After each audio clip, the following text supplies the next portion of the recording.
Você lembra quando alguém batia no portão da sua casa e chamava o seu nome completo? Ô fulano, bora brincar! E aí você saía correndo com o coração cheio porque você sentia que você pertencia a algum lugar.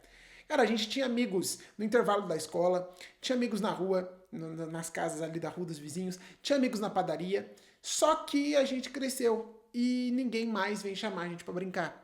E aí agora você olha pro celular e nada acontece.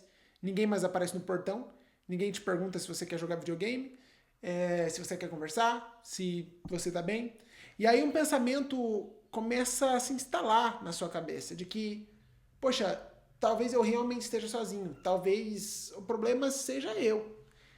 E eu quero te dizer o seguinte, cara, a ciência diz que isso é muito perigoso, porque solidão não é um sentimento, é um sinal biológico de alerta. O cérebro começa a achar que você está em perigo, e aí ele vai entrar em modo de sobrevivência. Você vai começar a desconfiar de todo mundo, você vai se fechar, você vai esperar que alguém cuide de você, mas ninguém sabe que você precisa. E o que mais dói não é estar sozinho, é sentir que ninguém viria te procurar se você sumisse. Mas vamos lá para a verdade que ninguém te contou. Você não está solitário porque fracassou em fazer amigos. Você está solitário porque o mundo mudou e a amizade virou burocracia. Pensa comigo, vamos lembrar. Na infância, a amizade era espontânea. Na vida adulta, ela se torna intencional, estratégica. E se ninguém vem mais te chamar para brincar, talvez agora seja a sua vez de bater no portão de alguém. Esse vídeo é para você que não aguenta mais fingir que tá tudo bem. É para você que sente falta de alguém para dividir as vitórias, as derrotas, os cafés, as madrugadas, os medos. Para você que sente saudade de pertencer. Eu sou o Fernando Bock, e hoje eu vou te mostrar, com filosofia, com ciência, com histórias de ficção e da vida real, porque a solidão não é culpa sua e como você pode curar ela. Zuko, do Avatar, conseguiu. O Kierkegaard entendeu. A ciência provou. E agora é a sua vez. Então fica comigo até o final desse vídeo. A sua história de amizade ainda não acabou. Beleza? Então vamos para a parte 1. A história de Zuko, a solidão que se cura ao escolher quem ser. Vamos lá no Avatar. O Zuko começa como um personagem, como alguém sem lugar no mundo. O pai dele queimou o rosto dele e exilou ele só porque ele mostrou compaixão. A mãe dele desapareceu. A irmã dele humilha ele, representa tudo que ele deveria ser. A Nação do Fogo vê ele como um fracasso e o mundo inteiro vê ele como um inimigo. Ou seja, ele não pertence a nenhum dos lados da guerra e nem a si mesmo, não pertence nem ao próprio coração.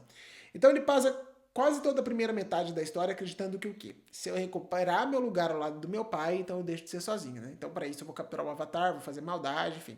Só que quanto mais ele tenta, mais ele perde o que ele ama, inclusive o tio Hiro, mais ele sente nojo de si mesmo e mais ele percebe o quanto ele está traindo a si mesmo. Qual que é o ponto de virada do Zuko? Eu sei que eu não sou a pessoa que eu quero ser. E aí é neste momento que o Zuko vai trocar a aprovação externa por coragem, coragem interna. E para curar a solidão dele, ele precisa fazer aquilo que é mais difícil para ele. Admitir os erros, aproximar-se das pessoas a quem ele fez mal e pedir para fazer parte do grupo e merecer confiança aos poucos. Resultado, ele encontra uma comunidade que não nasceu para amar ele, mas escolhe amar ele quando ele se torna digno desse amor. Então a cura do Zuko é lembrar da identidade dele, o propósito de amor que ele tinha, aceitar a vulnerabilidade e então construir as relações. O Zuko ele nos ensina algo essencial sobre solidão. A solidão não acaba quando alguém aceita a gente. Ela só acaba quando a gente se aceita. Por isso que é tão importante você aprender a aceitar suas vulnerabilidades, os seus erros e literalmente fazer aquilo que é mais difícil para você. Parte 2, filosofia de Kierkegaard, a solidão de tornar-se si mesma. Kierkegaard diz que a maior tarefa de uma pessoa é se tornar aquilo que ela já é. O que isso significa? Olha, eu sei que você pode se sentir solitário, mas a sociedade também tenta moldar a gente, rotular a gente, engolir a gente. E sempre que a gente escolher a própria verdade, a gente vai estar, entre aspas, sozinho. Só que essa solidão não é castigo, é um rito de passagem. Você fica sozinho para descobrir o seu self e depois você pode encontrar amigos que te amam por quem você é. Então Kierkegaard traz 3 conceitos sobre solidão. A, multidão e mentira. Quando a gente segue a massa, a gente perde nós mesmos. A solidão é necessária para eu recuperar e descobrir a autenticidade. B, angústia é prova de vida. A angústia não é sua inimiga, ela é uma indicação de que você está diante da liberdade. Se você sente angústia, você já está se transformando. E a terceira é que fé é um salto solitário. Não tem garantias, né? O salto que a gente dá para aquilo que a gente acredita, a gente dá sozinho. Depois a gente pode encontrar alguém lá, mas o salto de fé, decidir recuperar a sua autenticidade, é um salto de fé sozinho. Para ele, solidão é o preço da liberdade e o início da verdade. Então, quando você finalmente se torna quem você é, a conexão que começa a vir depois não é mais superficial, ela é verdadeira, porque agora só vai se aproximar de você pessoas que gostam de você por quem você é. Então, a gente tem um paralelo entre o Zuko e o Kierkegaard, né? Porque a origem da solidão do Zuko é a rejeição externa. A transformação dele é aceitar quem quer ser, tornar-se quem já é. O ato curativo dele é a vulnerabilidade, coragem de escapar da multidão, né? E o resultado é a amizade verdadeira. Então, primeiro vem a solidão que nos forma, depois a conexão que nos liberta. Então, talvez essa solidão que você esteja sentindo seja só processo. Terceira parte, vamos falar sobre um livro, Loneliness, Human Nature and the Need for Social Connection, do John Cacioppo e William Patrick. É um livro que mudou a ciência moderna, por quê? É um livro até recente. Ele mostra que a solidão não é tristeza, não é introspecção, introversão, é um sinal biológico de sobrevivência tão importante quanto a dor. A solidão é aquilo que você sente quando o teu cérebro acha que você corre um perigo social, de ser rejeitado, de ser esquecido, de ser deixado para trás. O ser humano evoluiu para sobreviver em tribo. Então, se a gente ficar muito só, a gente ativa as mesmas dores cerebrais de dor física. Lembra dos The Sims lá, quando abaixa o social deles? Aquilo é real. Então tem um ciclo da solidão, que é, você sente ameaça, começa a interpretar tudo como rejeição, fica defensivo, arisco, fechado, grosseiro, chato. E quarto, se afasta de todo mundo e você acha que essa é a prova de que ninguém te quer. Ou seja, é um ciclo que se retroalimenta, né? Então, veja bem, este ciclo, ele tem efeitos crônicos, né? Primeiro, ele piora o teu sono. Segundo, aumenta a inflamação no corpo, enfraquece a imunidade, diminui tua empatia, porque aumenta o teu estresse, aumenta o risco de depressão e morte. Hoje nós temos números de que solidão mata mais que obesidade e sedentarismo. Mas o livro também explica como sair disso.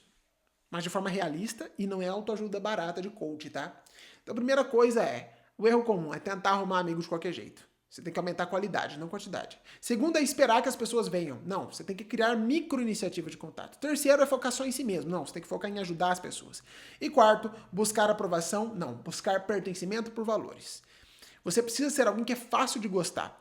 E para você ser fácil de gostar, você precisa ficar menos na defensiva. Né? Então, esse livro, ele não culpa a gente por estar solitário, ele explica. Não infantiliza, a gente dá poder. É uma cartografia completa de como a solidão funciona, tanto no cérebro, quanto no coração, quanto no corpo. Parte 4, aí vem a minha área profissional, livro de sociologia. Então tem o Bowling Alone, The Collapse and Revival of American Community, do Robert Putnam. E é um livro que não vai falar sobre o sentimento, mas ele vai falar sobre o mundo que a gente está vivendo. E o Putnam vai escrever o seguinte: a solidão moderna não é um problema dentro de nós. É um fenômeno social enorme criado pelo mundo que nós criamos, ou que os nossos antepassados criaram.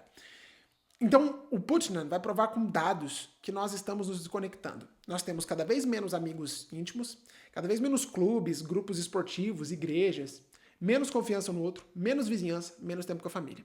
As pessoas vivem cada vez mais perto, mas não vivem juntas.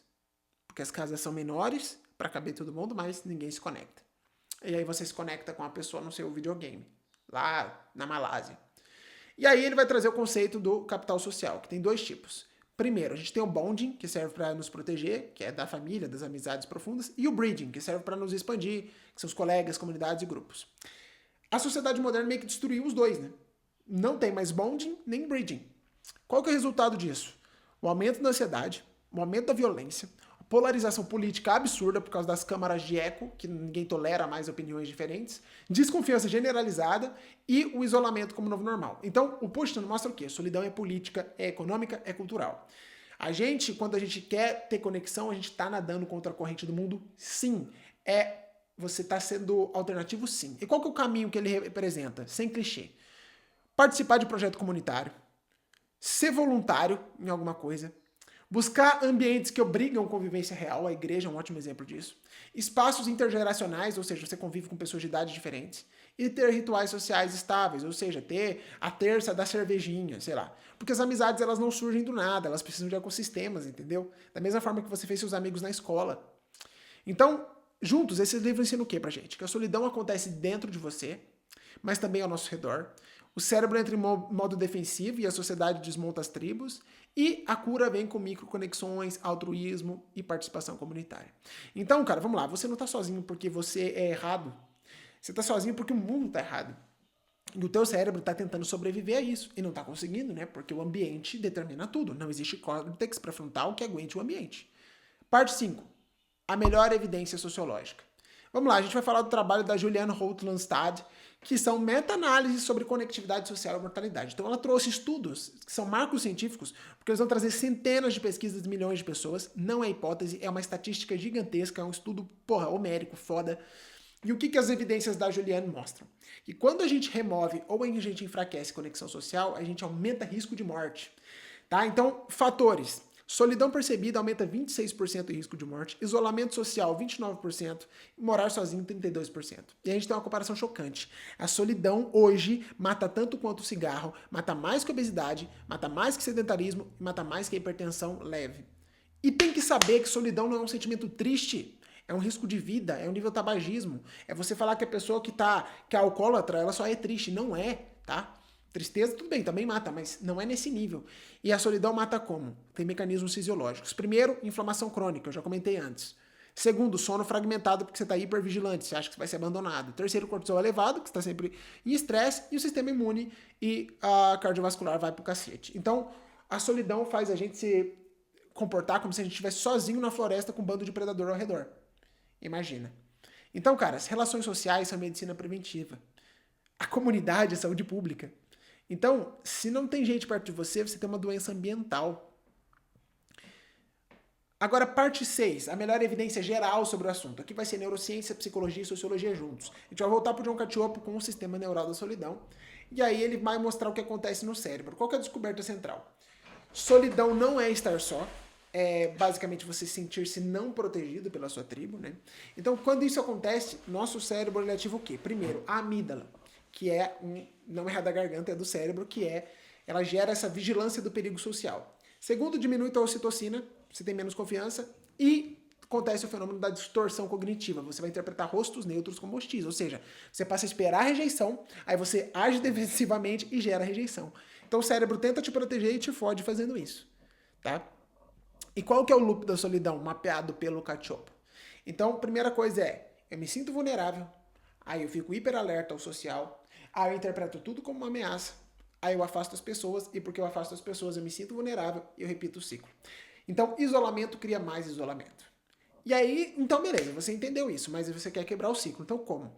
Então tem 4 práticas com mais resultado que vai debater com várias das outras práticas já faladas aqui. Primeiro, você tem que se expor a interações leves. Começa a desligar o alarme do cérebro, sabe? Dar bom dia para as pessoas. Segundo, iniciar pequenos atos de gentileza, tá? Você começar. Terceiro, entrar em grupos com propósito, tá? Conexão por significado. E quarto, trabalhar melhor as crenças sobre as outras pessoas. Filmes ajudam muito nisso, filmes, animes, enfim. Então, qual que é a síntese absoluta disso aqui? A solidão é dolorosa porque o cérebro acha que a gente está em perigo, que a gente vai ser abandonado. É difícil sair dela porque ela muda a nossa percepção dos outros, faz a gente não gostar das pessoas. Ela tem um risco de aumentar a tua mortalidade em 30%.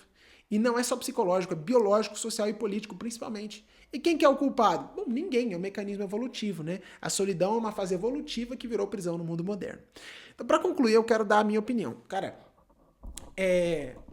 trouxe todos esses estudos, né? E como fazer, mas a minha opinião é a seguinte. Ninguém faz nada sozinho. O ambiente é a coisa mais importante do mundo. Se o teu ambiente é só você e os teus pensamentos negativos e as coisas que você usa para se anestesiar, drogas, pornografia, videogames em excesso, normalmente os videogames mais viciantes são os que você não aprende nada, você fica ali horas e horas no LoL, enfim. Se é isso que você vive, como você vai ser o resultado disso, e é um resultado cada vez mais isolado, cada vez mais triste. Eu tive amigos que eles eram pessoas assim insuportáveis, cara. E eu não entendi que, na verdade, eles eram assim porque eles estavam acostumados a ser magoados. Então você não conseguia fazer uma brincadeira, você não conseguia conversar com o cara. Eu tô falando brincadeira, eu tô falando bullying. Só que, ironicamente, essas pessoas, elas já tinham sido vítimas de bullying, e aí, muitas vezes, acabavam virando vítima de bullying. Por quê? Porque ninguém conseguia gostar daquela pessoa, ela acabava sendo vista como isolada, solitária, e aí, é pensar mesmo num macaco, assim, como se todos fôssemos macacos, e aí a gente pegou 50 frutas e tem 51 de nós, e aí só pode ter uma fruta para cada. Ou seja, aquele que a gente não gosta vai ficar sem a fruta. Então, por isso que ele começa a se sentir, e vai ser hostilizado, enfim, porque existe uma coisa de buscar catarse em subjugar o outro, e aí você vai buscar subjugar aquele que é mais fraco. Isso é muito biológico, assim. É uma coisa que a gente consegue abstrair e fazer diferente, claro, né? Existem várias religiões que ensinam pra gente sobre paz e amor e harmonia, mas isso acontece, é um fenômeno que acontece. Então, eu acredito que você precisa ter muito claro na sua cabeça que você tem que começar a pensar mais no outro do que em você. Eu sei que não é fácil, mas, cara, tem muita gente que tá pior do que você. Tem muita gente que também tá precisando de amigo. E a maioria das pessoas que você conhece, ninguém ouviu sobre o dia delas, ninguém conversou com elas, ninguém sabe. Então você precisa começar a fazer atos, interações seguras com pessoas que você sabe que pelo menos não te desprezam, para reconstruir em você essa coisa. E aí tudo vai fluir melhor. Você vai reconhecer que você é amor, que você tem capacidade de entregar amor, sabe? Ah, eu não sou amor, o mundo é um desespero. Cara, o mundo é o que você acreditar que ele é. Esse é o ponto. Eu sei que existem critérios objetivos para dizer o que é o mundo, mas no fim das contas, o mundo é uma generalização. E o mundo é o que você acredita que ele é. Se você acreditar que ele é X, Y, Z, ele vai ser X, Y, Z. E ele vai te devolver isso. Então, a melhor forma de você mudar é você mudar também as suas crenças. E para mudar as suas crenças não é através do chip, do código, não. É através de atitudes conscientes, de buscar construir micro-relações com as pessoas, que foi uma das formas que eu me melhorei muito. De ir pegar ônibus, eu tinha que pegar 4 guias para ir e voltar da faculdade, e eu conversava com pessoas em todos os ônibus, nem que fosse para dar bom dia, boa noite, só. E até hoje eu me mantenho assim. Eu trabalho em casa, então toda vez que eu tô na rua, eu converso com as pessoas, eu ouço elas, enfim, não importa. Esteja na academia, esteja na igreja, não me importa. É importante a gente fazer isso porque senão vamos todos morrer sozinhos como ouriços que precisam do calor para não morrer ao inverno, mas assim que chega próximo de algo que nos dá calor, a gente reage defensivamente, joga espinhos naquela pessoa ou naquele outro ouriço, e aí o outro ouriço se afasta e nós dois morremos com frio. A gente tem que quebrar esse ciclo. Obrigado.